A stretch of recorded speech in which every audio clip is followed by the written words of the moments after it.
Hey, how's it going everyone? MLT Magic Tricks here. So in this video, I'm going to be giving you a performance and a tutorial for this very clever no setup card trick that I definitely think you should learn. But before we get into it, if you are new here to the channel, make sure you subscribe with those notifications on for more card trick videos like this. And also check out the link in the description to my Amazon page where I have a collection of all the decks of cards I use in my videos. But anyway, let's get right into this performance.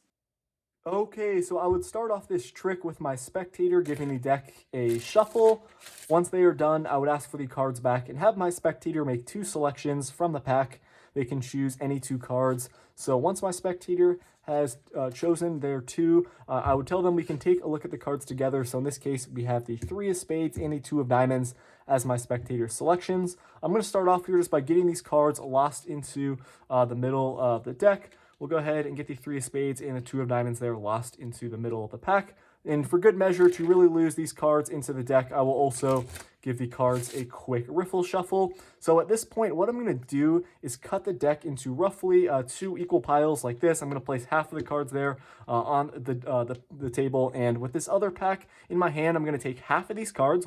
I'm simply going to turn them face up like this, and we're going to place the face down cards directly in the middle here. So we have a bunch of face up and face down cards going together. I'm going to repeat the process with this half of the deck. I'm going to turn these cards face up, and I'm going to place the face down cards directly into the middle. So we have a bunch of face up and face down cards together. So we should have a big mess out of the deck. And what I'm going to do here is snap my fingers over the cards, wave my hand over the deck. I'm going to spread out the cards here on the table, and you will see that the entire deck rearranges itself. All of the cards are face down except 2 face-up cards we have right here in the deck, and these are not just 2 random cards. They are actually the spectator's 2 selections, the 3 of spades and the 2 of diamonds. So guys, that is a trick. It's a really powerful effect, and if you want to learn how to perform it, make sure you watch the tutorial.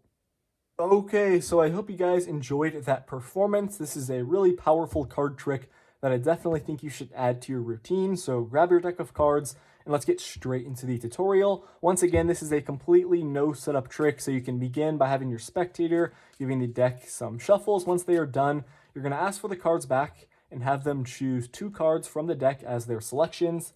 They do have free choices here, so once your spectator removes the 2 cards, you're going to have them turn the cards face up on the table. You both can take a look at the cards they chose. So in this case, we have the Jack of Diamonds and the 7 of Hearts as the spectator selections. You're going to turn the deck face up and place their 2 cards on the bottom of the deck. And you're going to need to get a pinky break below their 2 cards. So once you place the cards on, maintain a break below the 2 cards once you place them on the bottom of the deck. You're going to come over with the other hand, transfer that pinky break to a thumb break.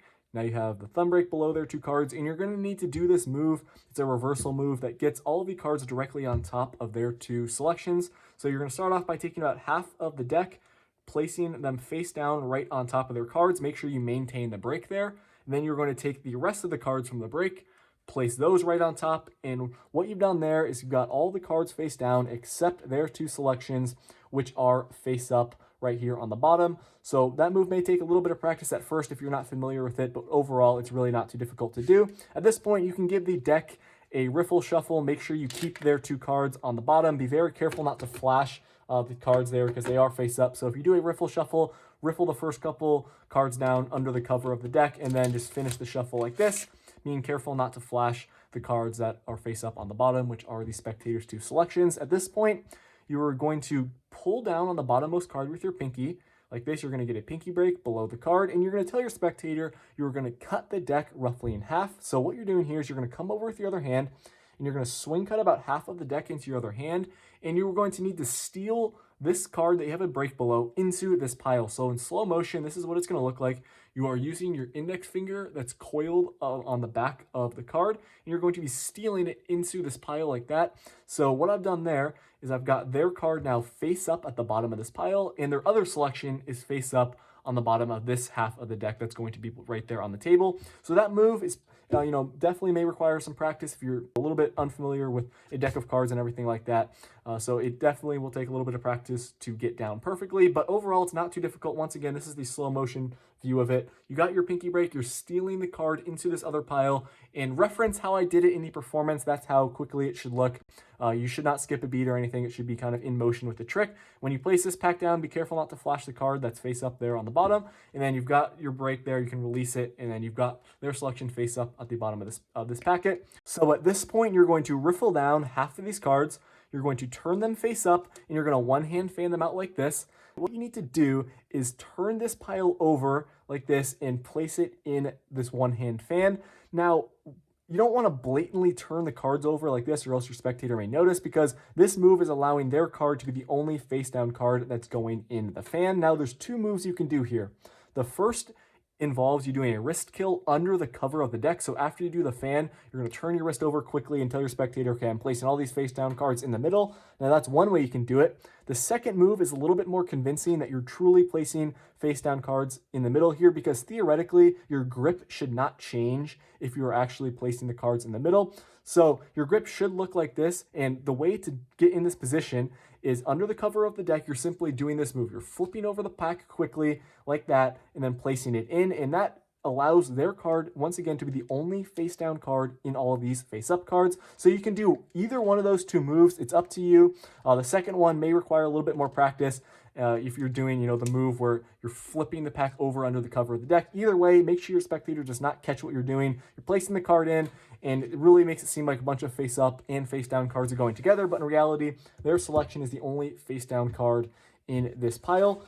And obviously keep the cards square there. You're doing the exact same thing with the other pile here. So you're taking half the cards, you're turning them face up, you're doing your one-hand fan. You can do this move, or you do the move under the cover like that, where you flip it over quickly, place the cards in, square everything up, place this pile directly on top of the one that's on the table, and it really is convincing to your spectator that there's a bunch of face up and face down cards together. You're going to turn the deck over like this. You can snap your fingers, wave your hand over the deck, do whatever you want to.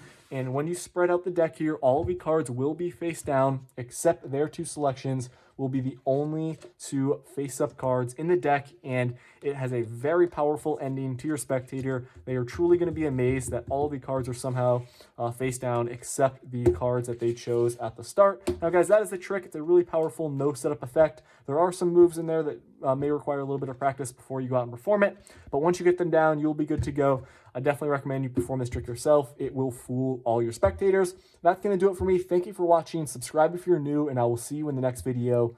Peace out.